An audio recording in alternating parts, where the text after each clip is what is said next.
Welcome to Mobile Midday News for RCR Wireless. I'm Sean Kinney. Our show today is brought to you by telecomcareers.com, the industry's largest resume database and job board. And I'd like to welcome my co-host for the day, Dan Meyer. He's our editor-in-chief here at RCR Wireless, and Dan's disembodied head's joining us from his office in Denver, Colorado. Thanks for joining us, Dan. We've got a local story up first that I want to take just a second to touch on. Our main office and production studios in Austin, Texas, and as some of you have heard, I'm sure Austin's getting hooked up with Google Fiber service. So we've got a correspondent, Joey Jackson, downtown at their office right now. He's going to be producing a lot of good multimedia content, so I'd encourage you to check out our YouTube channel later in the day. And Dan, you and I were talking before the cameras started rolling. You're working on a story about Cisco. Looks like they're taking on the whole voice over LTE, voice over Wi-Fi drive we're seeing from some of the big telco carriers. What's going on with that? Yeah, thanks, Sean. Obviously the voice over LTE, voice over Wi-Fi space. The voice over LTE and voice over Wi-Fi spaces are getting a lot of attention lately. Mobile operators are starting to roll out services. And so these are pretty important topics coming up. I guess the big challenge for these services is that a lot of software required, a lot of testing required. Basically what these things are doing is that they're transmitting voice traffic over the data networks, whether it's LTE or Wi-Fi, as opposed to legacy systems that are out there now, which transmit voice services as a circuit switch traffic over or through for operators to, make that transition to having this voice traffic going over the data networks. Obviously, the biggest challenge for operators is the quality of service aspect.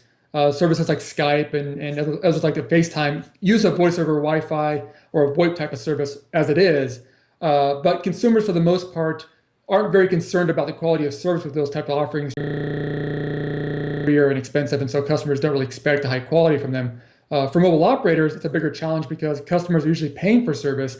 And so if they're not getting a certain level of quality, it's going to come back to haunt the operators. And so operators have been really pressured to make sure that their voice over Wi-Fi or voice over LTE services are up to snuff, and updates and upgrades to really help operators ensure that their quality of service is there for their voice over LTE and voice over Wi-Fi services. So at Cisco on the topic, a lot of good insight from them on where we are in the VoLTE and voice over Wi-Fi space. So I definitely suggest everybody check out written up her experience demoing VoLTE, and as she recounted it to me, the quality, particularly on speakerphone, is just outstanding. But if you're not using a Wi-Fi to connect, you're really eating up your data plan quite quickly. So yeah, we'll see what Cisco has on VoLTE and voice over Wi-Fi. And Dan, I also saw on our rundown that Cricket Wireless is having to cough up something like $2 million to settle a case with the federal government. I kind of got a little bit of a kick out of it because it relates to Cricket allegedly overcharging the Justice Department for some of their wiretaps. Can you tell us a little bit more about that? Yeah, definitely. It's an interesting situation. So this is Cricket Communications. Now it's owned by AT&T. AT&T bought Cricket earlier this year from Leap Wireless, but the allegations go back when Cricket was by AT&T at the time. But the allegations were that Leap was overcharging law enforcement agencies for wiretapping requests, and so basically, telecom companies are allowed to recoup costs associated with doing these wiretaps. This goes back to the Patriot Act and various things like that, where the government kind of works with telecom operators to do wiretaps. It's got a lot of publicity lately because of the NSA situation as well. But anyway, so Cricket, I guess, was overcharging some of the law enforcement agencies to do these wiretaps, and they finally came to an agreement with the federal government this week to pay.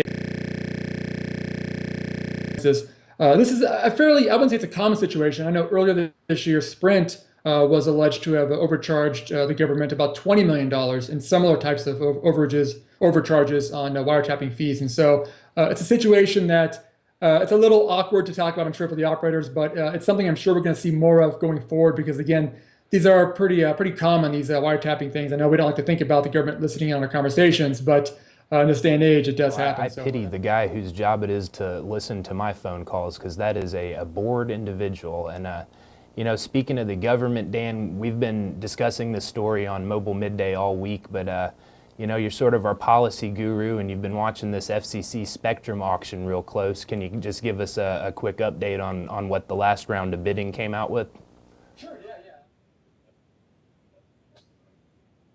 Sure, yeah. Obviously, the auction's been ongoing now for a couple of weeks.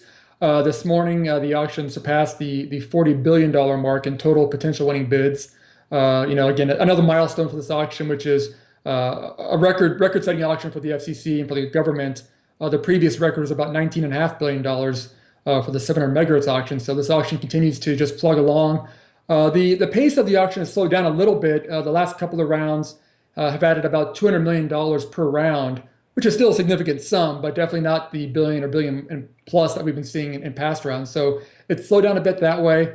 The number of bids has slowed down a little bit as well. Looking to perhaps goose the activity a little bit, the FCC announced today also that beginning tomorrow, so with the Thursday rounds, that it will increase the number of rounds per day from 4, which is happening today, to 6 rounds per day. And each one of those rounds will be 30 minutes long instead of 1 hour long. And so the FCC is looking to, I guess, speed up the process a little bit. In past auctions, the FCC has done this kind of speeding up the process. Is usually it'll go next to 8 rounds per day, usually about 20-minute rounds, and then to 10 rounds per day, usually 10-minute rounds each. And so the FCC is trying to get this process moving along. Again, at the pace it's going, we could still be looking at this auction bumping up against the holiday season, whether it's Christmas or New Year's. And if that happens, there's a chance that the while the auction is still moving along pretty good, we could still see quite a bit of activity. In that story daily, so you can see the latest and all of the previous bidding action on rcrwireless.com. Now we're going to move over to the EMEA region. TeliaSonera and Telenor today announced that they're merging operations in Denmark. The two Nordic operators are each going to own 50% of the joint venture. That combined company's poised to hold 40% of the mobile market in Denmark, which amounts to about 3.5 million subscribers and annual revenues projected at about $1.5 billion. So that's a pretty big merger. That deal's subject to approval from the European Commission. European Commission is the governing body of the European Union. And finally, a CEO for the new company has not been named. More out of EMEA, this story courtesy of our correspondent Claudia Bacco, who's really set herself apart as a bit of an expert on the connected cars. Claudia is reporting that luxury vehicle producer Porsche is doing some interesting work when it comes to traffic data. Back in September, Porsche invested $55 million in a company called INRIX, and they're a leading provider of global real-time traffic data. That sort of ties in with a mobile application that Porsche has developed called Car Connect, which lets their users interact with their vehicles and other sort of data points through a smartphone.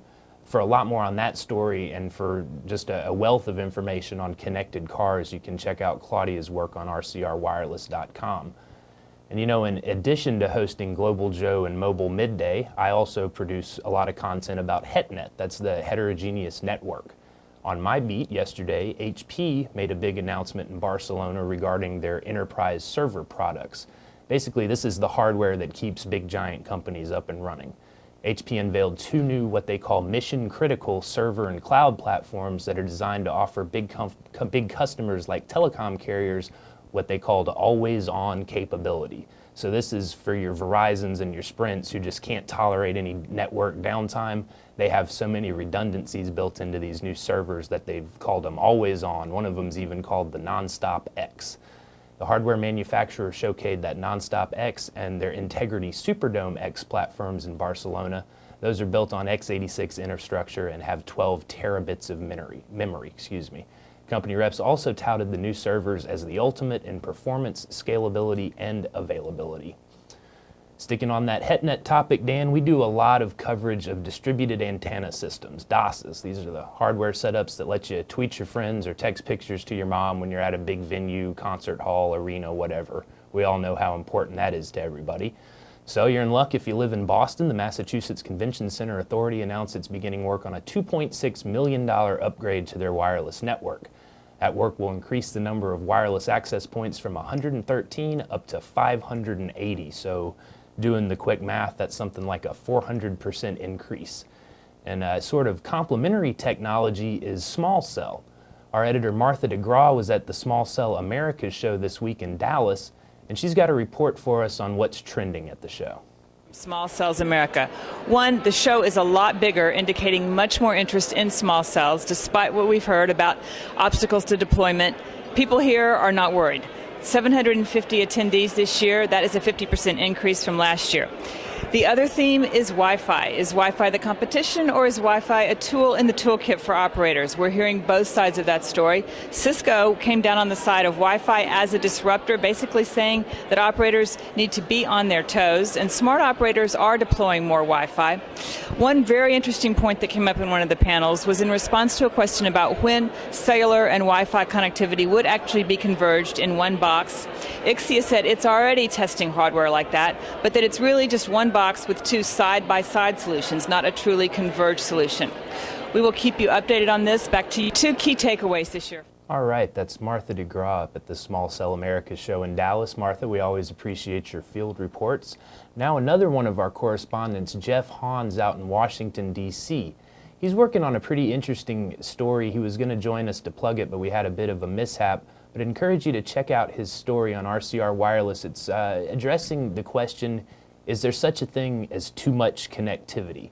And Jeff's sort of a young guy. He's really focused on the sort of overlap of youth culture and technology. So he's got a lot of pretty interesting insights. Some of the things that he touches on in his story are these broad cultural movements like the Arab Spring and how that was pushed by Twitter. And he also talks a little bit about how pervasiveness of social media can sort of bring unwanted attention to people just by virtue of being involved. So again, you can check out Jeff Hahn's work on RCR Wireless. And I don't know, what do you think, Dan? Do you ever feel like you're over-connected when I Skype you 22 times in a minute? Or I enjoy each one of those, Sean. I enjoy each one of those, Sean, you know that. But it is definitely a changing world out there, that's for sure. I know it does seem like the kids nowadays with all their new apps and everything like that, it does seem like it's nonstop. For myself, I'm a little bit older. Perhaps I'm not quite as tech savvy as I used to be, but it's definitely young kids to get off of his lawn, please. Exactly, please. All right, and wait, we've got some breaking news coming in courtesy of our managing editor, Jeff Mucci. He's pointing out some new research from Amdocs this morning. They're predicting massive growth in the carrier-grade Wi-Fi for multiple service and network operators market. As consumer demand for media streaming, health monitoring, online gaming, and the like continues to explode, so have user expectations of connection quality. Amdocs reports that carrier-grade Wi-Fi hotspots are set to grow from 14% today to 72% of all Wi-Fi hotspots in 2018.